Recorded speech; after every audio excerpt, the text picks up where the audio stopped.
India दुनिया में अपने संस्कारों के लिए जाना जाता है। हमें बचपन से सिखाया जाता है वसुदेव कुटुंबकम। पूरी दुनिया एक परिवार है। कितना अच्छा विचार है।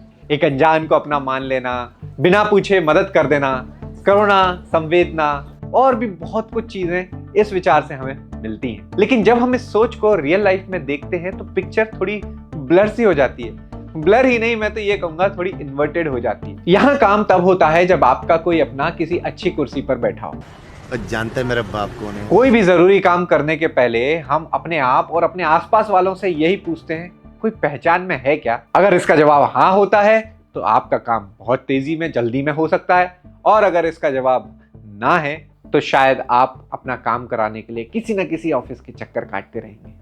चाचा हो, मामा हो, भैया हो, अंकल हो, फूफा हो, कोई भी हो, अगर रिलेशनशिप में है तो काम स्मूथ, अगर नहीं है तो काम रफ। और ये सिर्फ किसी एक फील्ड की, किसी एक डिपार्टमेंट की बात नहीं है। चाहे पॉलिटिकल डायनेस्टी की बात कहें, फिल्मों में नेपोटिज्म की बात कहें, या जुडिशरी में कोलिजियम सिस्टम की बात करें, हर कहीं किसी ना किसी तरीके से रिलेशनशिप और अपनेपन को मान्यता दी जाती है, बढ़ावा दिया जाता है। यहां तक कि चाहे वो म्युनिसिपैलिटी हो, आरटीओ का ऑफिस हो, कोई हॉस्पिटल हो, कोई स्कूल हो, हर जगह अगर आपकी कोई पहचान वाला नहीं है तो आपका काम होना थोड़ा मुश्किल ही होगा। और ये सब किसी एक पर्टिकुलर गवर्नमेंट की वजह से या किसी एक पॉलिटिकल पार्टी की वजह से नहीं हो रहा है। ये हमारी एक आदत सी बन चुकी है।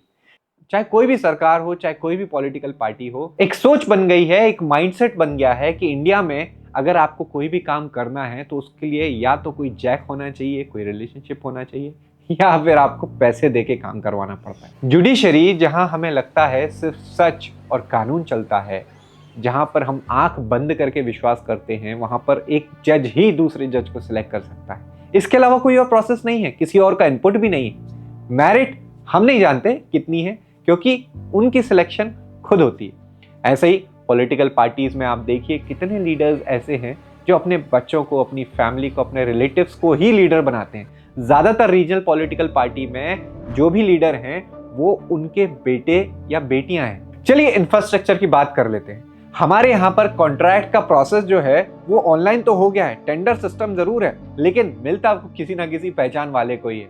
पहचान वाले को मिलने के कारण जब काम में खराबी होती है, जब कोई हादसा हो जाता है, कोई अच्छी रोड बन के 6 महीने में टूट जाती है, या फिर कोई पुल गिर जाता है, तो अकाउंटेबिलिटी का क्या? कभी आपने सुना है किसी बड़े व्यक्ति को, किसी बड़े कॉन्ट्रैक्टर को, किसी बड़े पॉलिटिशियन को सजा मिली हो इन टाइप के केसेस में? ज्यादातर केसेस सिर्फ मुझ जैसे कुछ सोशल मीडिया इन्फ्लुएंसर्स, कुछ यूट्यूबर, फ्रीलांस जर्नलिस्ट इनको उठाते जरूर हैं, लेकिन उनकी आवाज कहां तक जा सकती है? चलिए अब ग्राउंड पे आते हैं, कुछ ऐसी बात करते हैं जिसमें आप और मैं रोजमर्रा की जिंदगी में जुड़े हुए। हमको रजिस्ट्रार ऑफिस जाना है, हमने कोई प्लॉट खरीदा है, कोई घर खरीदा है, कोई फ्लैट खरीदा है जिसकी रजिस्ट्री करानी है, या हमको आरटीओ ऑफिस जाना है, हमको अपना लाइसेंस बनवाना है, या कोई भी ऐसा काम करवाना है जो हमारी निजी जिंदगी से, डे टू डे लाइफ से एसोसिएटेड है। उसके लिए भी एक कीमत फिक्स है।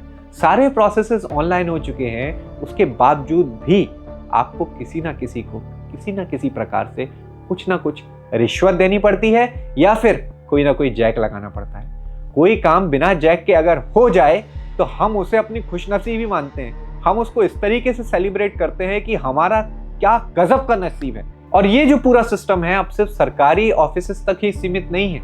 कॉर्पोरेट जॉब से लेके स्टार्टअप तक, मीडिया हाउसेस से लेके कॉलेजेस के एडमिशन तक, हर जगह रिलेशनशिप जैक का इस्तेमाल किया जाता है ताकि लोगों को बेटर पोजीशन मिल सके। रिलेशनशिप मेंटेन करना कुछ गलत नहीं है। नेटवर्किंग अपने आप में एक बहुत इंपॉर्टेंट चीज है, लेकिन जब रिलेशनशिप मैरिट की जगह लेने लगे तो प्रॉब्लम होने लगती है। जब रिकमेंडेशन क्वालिफिकेशन से ज्यादा पावरफुल हो जाए, जब कनेक्शन कैपेबिलिटीज को दबा दें, तो देश आगे नहीं बढ़ता, सिर्फ कुछ लोग ही आगे बढ़ते हैं। और वही आज की हमारी देश की पोजीशन है। और सबसे खतरनाक बात यह है कि हमने इसे आज नॉर्मलाइज कर दिया। हम बोलते हैं चलता है, सिस्टम ही है, हम क्या कर सकते हैं।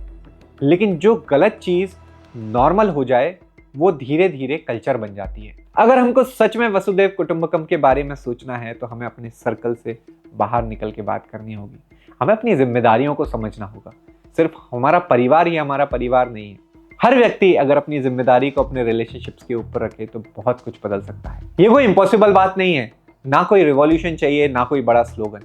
बस चाहिए थोड़ा डिसिप्लिन, थोड़ी सिंसियरिटी और थोड़ी अकाउंटेबिलिटी अपने खुद से, अपने लिए। और याद रखिए, जो इंसान बिना प्रेशर, बिना पहचान, बिना पार्शलिटी अपना काम ईमानदारी से करता है, वही इस देश में सच्चा नागरिक कहलाया जा सकता है। मेरे आदर्श भारत में हम इन्हीं प्रकार के मुद्दों के ऊपर चर्चा करेंगे। उम्मीद करता हूं आपको वीडियो पसंद आएगा। आगे फिर मिलते हैं। जय हिंद।